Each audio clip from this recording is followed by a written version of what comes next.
अस्सलाम वालेकुम। नमस्ते। मैं आप लोग को लेकर आ रही हूँ एक बहुत अच्छी कहानी। ईद मुबारक। लोग गले मिल रहे थे, शायद ईद रहा होगा। हर तरफ खुशी की माहौल थी। लोग एक दूसरे के गले में गले डालकर अल्लाह से फरियाद कर रहा था।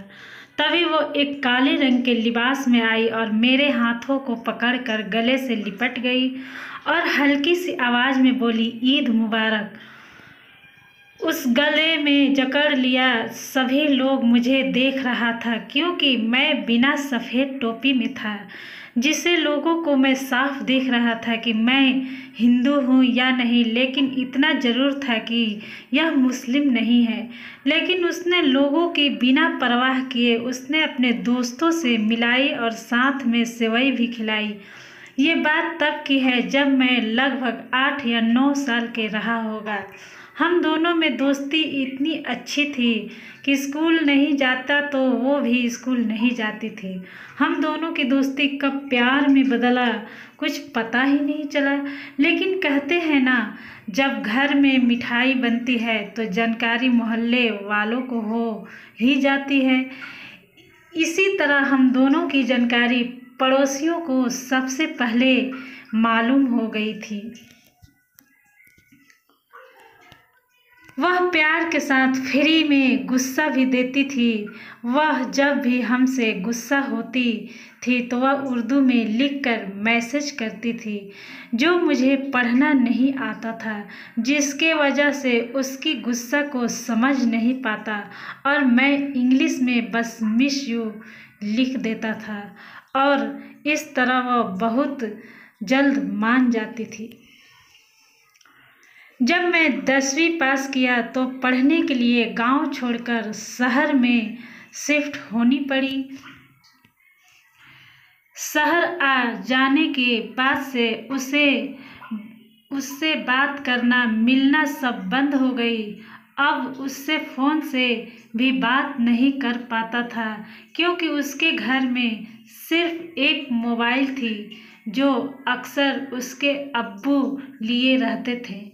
समय बीतता गया और अब मैं ग्रेजुएशन भी पास कर गया और एसएससी की तैयारी करने लगा और उधर वो भी छोटी से बड़ी होती गई। एक दिन हम गांव गए हुए थे। उसी दिन वह शाम को हमें मिली और बोली, मिंटू, क्या तुम हमसे शादी कर सकते हो?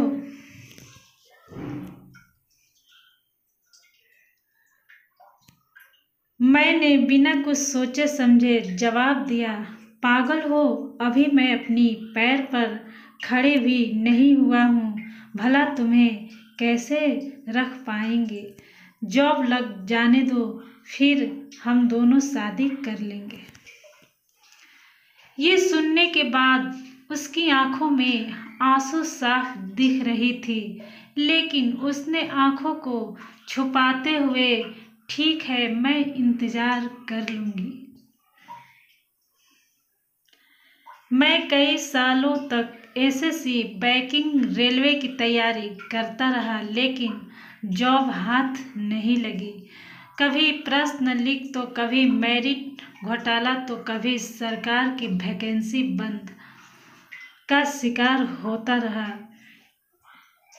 एक दिन वो आकर मुझसे लिपट गई और रोती हुई कही, अलविदा, अब हम कभी नहीं मिल पाएंगे। मैंने कहा, पागल हो, क्या कह रही हो? उसने कहा, सच कह रही हूँ, आज के बाद मैं कभी नहीं मिल पाऊंगी क्योंकि मेरी शादी तय हो गई और इसी महीने में शादी है। शादी के बाद सऊदी अरब चली जाऊंगी क्योंकि मेरी शौहर वहीं रहते हैं।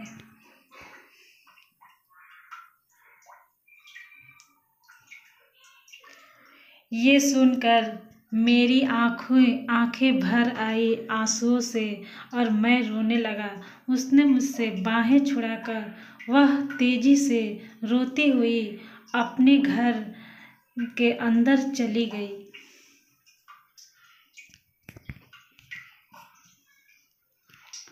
तब से अब तक न उससे बात हुई, न वो कभी मिली। हमारी प्यार को बेरोजगारी की नज़र लग गई थी। आज जब लोगों को ईद मनाते देखा तो मुझे उसकी याद आ गई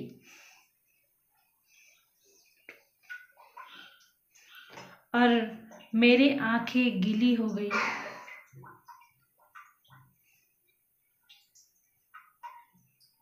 दोस्तों, ये कहानी अच्छी लगी हो तो एक लाइक और एक सब्सक्राइब और एक प्यारा सा कमेंट करके आप लोग बता सकते हैं कि कहानी अच्छी है या बुरी है। आप लोग कमेंट तो करिए प्लीज़।